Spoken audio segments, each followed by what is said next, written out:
In America, Harry Kane returns, Harry Kane scores. I mean, nothing particularly surprising about that, Henry. But what about the manner of this performance? I think, especially after the 5-0 win in Serbia, that felt like a turning point.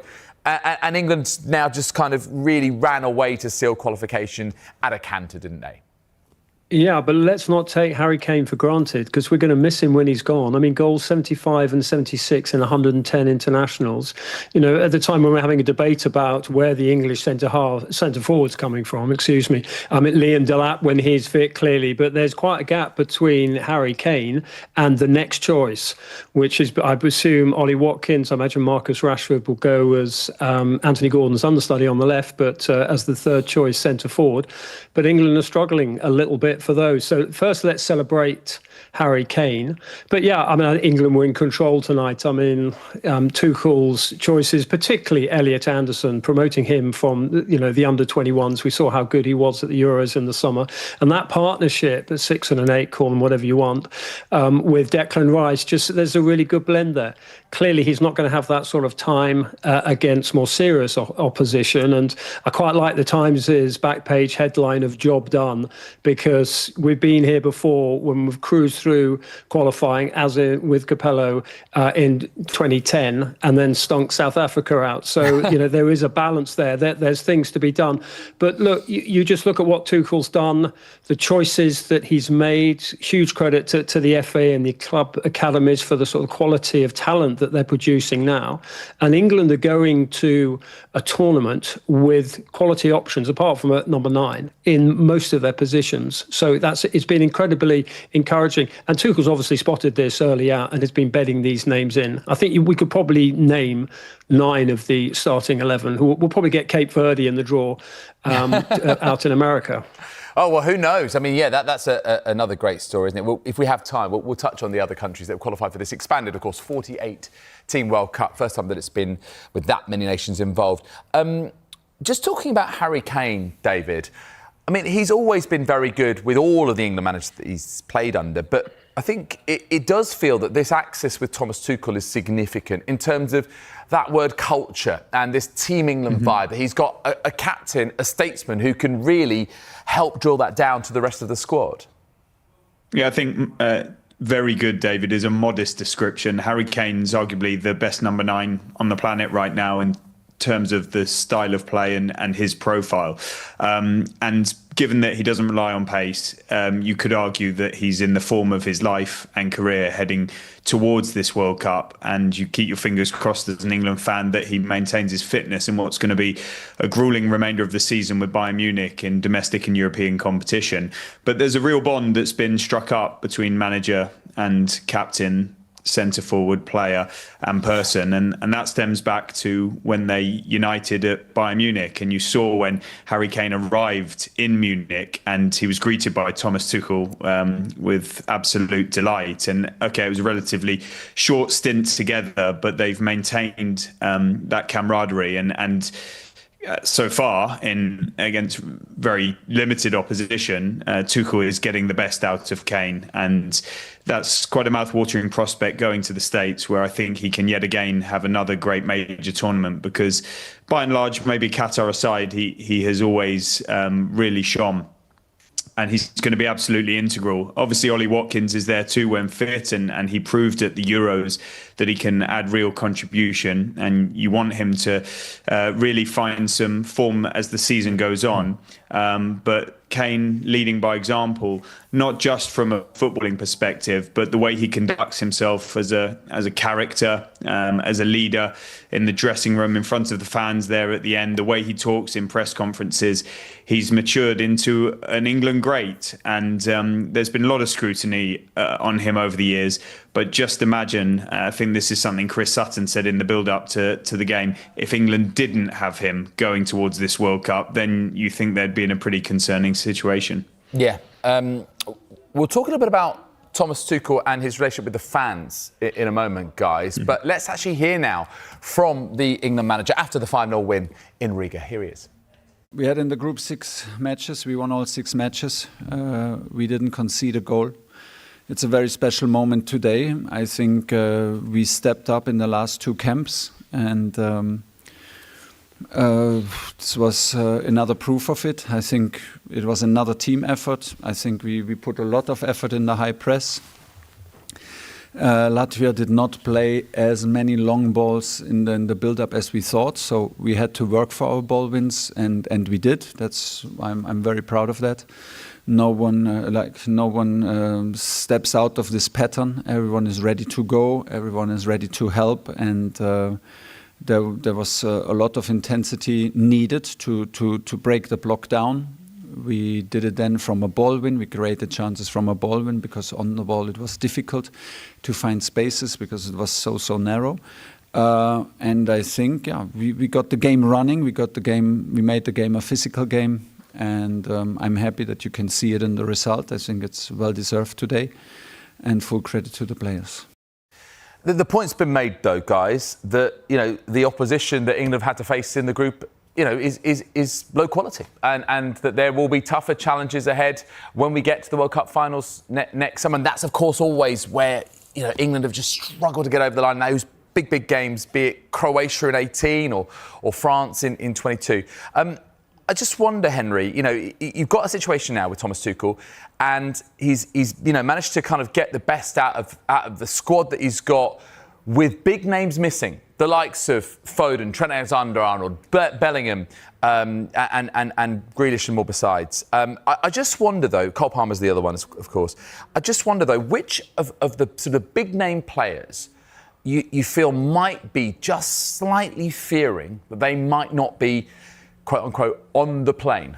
Who do you think might be that one player that is maybe just on the borderline now? Jack Grealish. I mean, he's a wonderful character. We've all interviewed him. We know what an amazing guy. The work that he does in the community, and the season that he's having, on loan at Everton. He's been terrific. I think was he Player of the Month? I mean, he's been outstanding.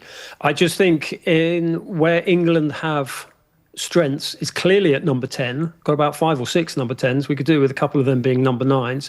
You've got Foden who can play in there. I know he's been playing slightly deeper for City. You got Cole Palmer. Had such a terrific end to the season for Chelsea. He can play at 10. Grealish can obviously play on the left, but you look at England's options out there. Gordon, number 1, I think clearly now, under Tuchel. Rashford, who's been playing well at Barcelona. He is a Tuchel favourite, partly, I think, because of the memory of those games he had for Manchester United against PSG a few years back, when Tuchel was in charge of PSG.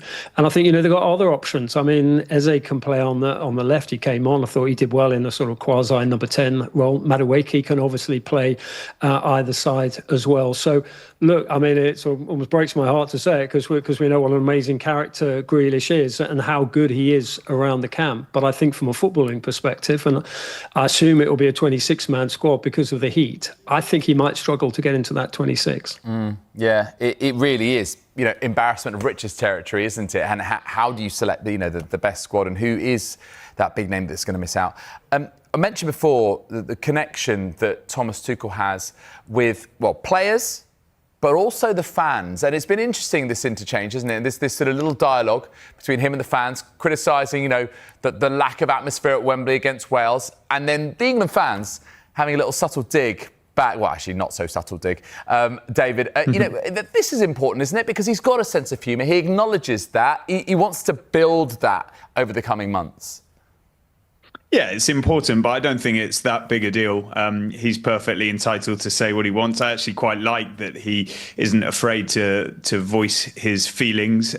Even as the German coach, it's something he's actually formed a pretty good connection, and it has been well received by the England fan base from the moment he was appointed. And there was even, debate around his start date, that he didn't get going until the beginning of the year, when he could have taken the role or started in the role earlier. And he's been very forthright in how he's gone about stuff. And he's made some comments that have not gone down so well, in particular in relation to Jude Bellingham. He's then apologised, but he's continuing with a smile and his sort of idiosyncratic charisma. And in the case of the England fans, it can be quiet at Wembley, and that's no discredit to those who are paying a lot of money and filling that stadium like very few other nations would do so. And then the away fans, by and large, are incredible always. And that was something that Harry Kane pointed out tonight. But, he gave a bit, they gave back tonight, and he took it in the right spirits. I don't think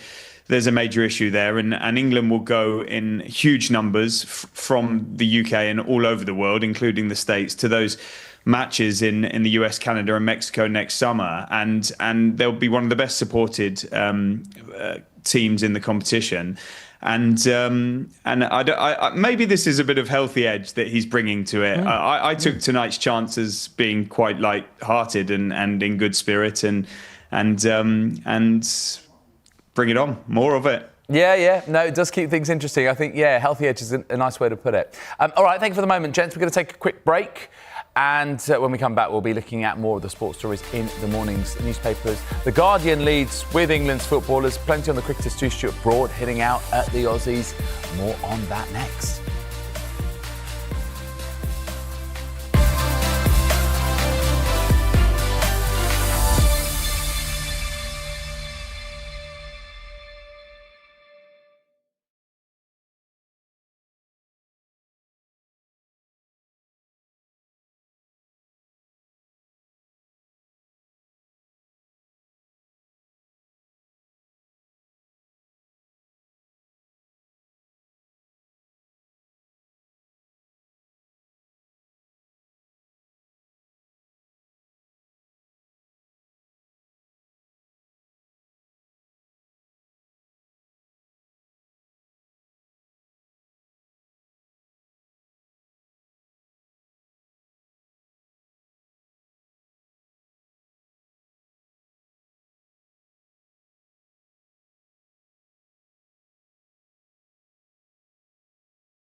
And the Athletics football correspondent David Ornstein. OK, so England have done it. They're through to the World Cup finals in Mexico, Canada and the USA. Let's kick the story on, though.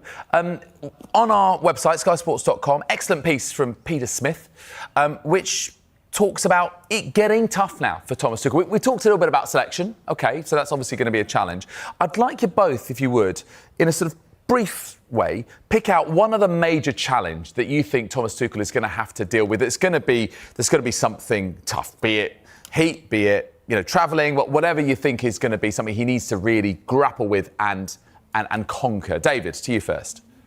I'll go twofold. The heat and the climate is going to hit them hard. They won't have been used to it all season, and they're going to have to acclimatise to conditions that other nations will be comfortable with. That's a massive test for England, and they've got two more qualifiers now, even though they're dead rubbers.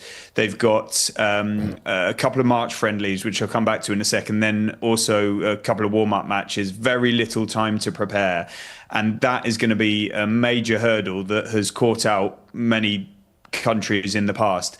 Why I said I'll come back to March is because another point from that the piece by Pete is England haven't played any major opposition since they lost to Spain in the final of the Euros.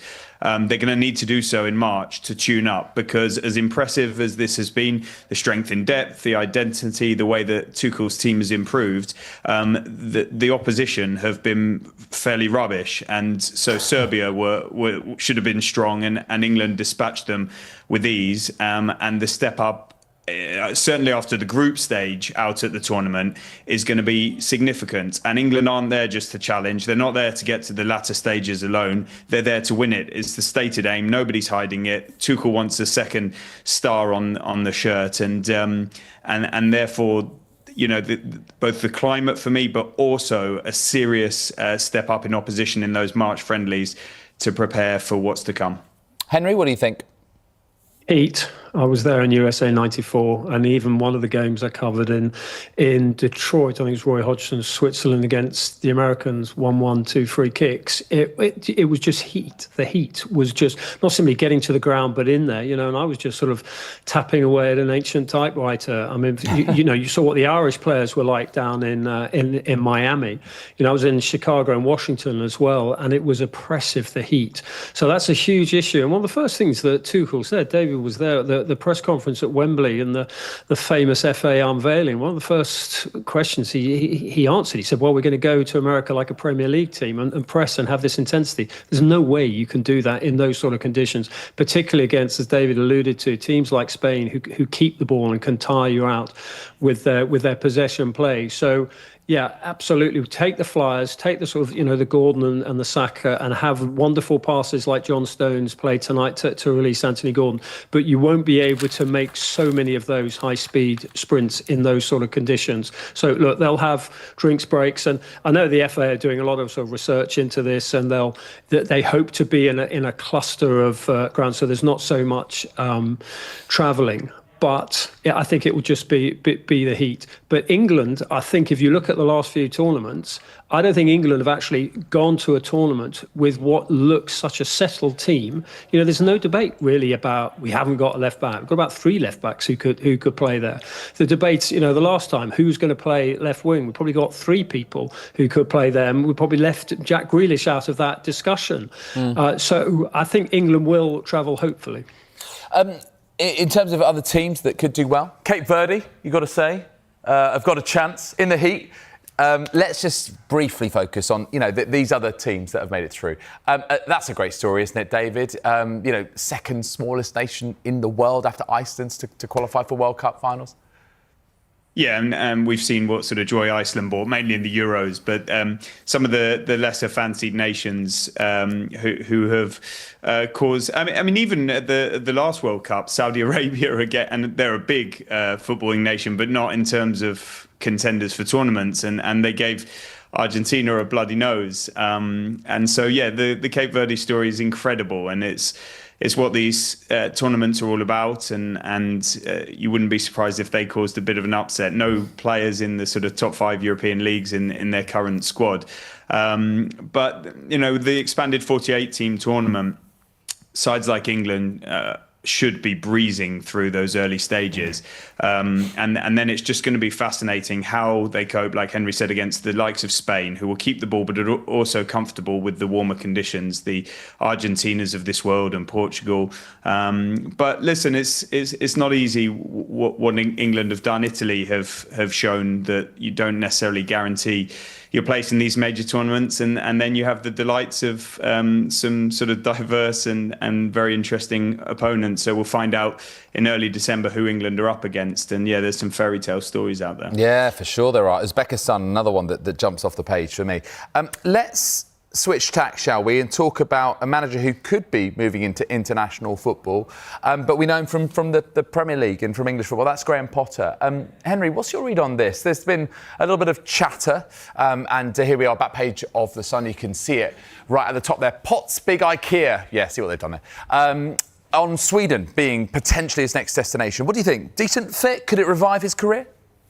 Does that mean he has to play with the flat pack four? I mean, that's the only issue of playing he went for them. There. I just think that look, the headline's great. It's great stuff from the Sun. I mean, you want Graham Potter to do well because he had such a sort of fairy tale start. There was so much sort of, not so much hype around him, but just delight that this manager was doing really well. And, you know, it didn't work out at Chelsea, which was frustrating. And, you know, and he's struggled since. So, yeah, I mean, if he has to go abroad to make it again, I mean, I don't think he probably needs to work given the sort of compensation levels. But the fact that, you know, he wants to go and work, I think, you know, it's great to see because, you know, we are short of homegrown or young homegrown managers, you know, in this country. Because at some point we're going to have a debate, whether it's after the quarterfinals, touch wood, it's after the final next summer, of who is going to succeed Thomas Tuchel. And it is I know it's not high on the agenda at the moment, but it's going to be an issue if we want homegrown.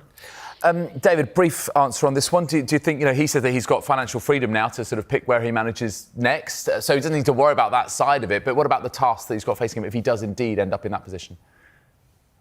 Well, it'd be massive, but it's also still an opportunity to qualify for the World Cup. So wouldn't it be fun if Graham Potter came up against England at the World Cup? It takes an Isak and Gyökeres and Bergvall to get their act together if they are going to make it. But it seems pretty poetic given the amount of time he spent at Östersunds. He's got a house over there, and wouldn't he like to prove a few people wrong and answer the critics? I mean, Thomasson was the first coach that's ever been sacked by Sweden. They've always resigned or sort of stepped down.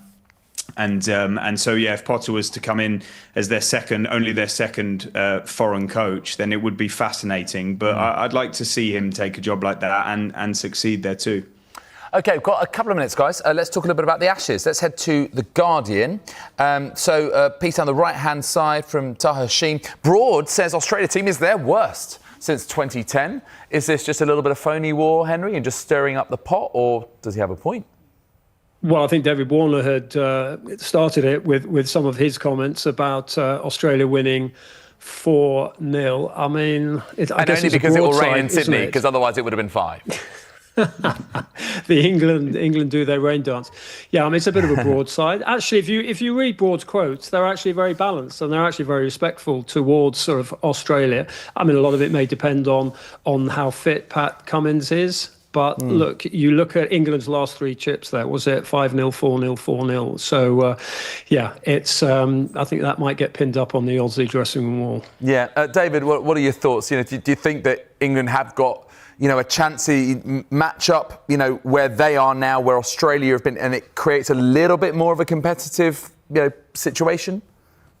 Yeah, Broad's actual point was that England are looking the most settled, that they've got their best chance that they've had in years, which isn't that hard given Henry's points about how it's been a whitewash over the last 3 series over there, I think. And Australia are a lower ebb than ever before, but in that period. But that isn't saying much because of their dominance to this point. But England looks settled. This is kind of the pinnacle for Bazball. This is what they've been aiming towards under this coach and captain Stokes. And so they'll go with confidence. They've got options. They look in good shape. And so I think this could be one of the most competitive Ashes series, certainly in Australia for some time. And England to try and win it back would be nice. I think Brooke described the last test in 2023 as a moral victory when England levelled it up, and that's riled David Warner and let the war of words in this Ashes series commence ahead of it getting started. We're up and running already.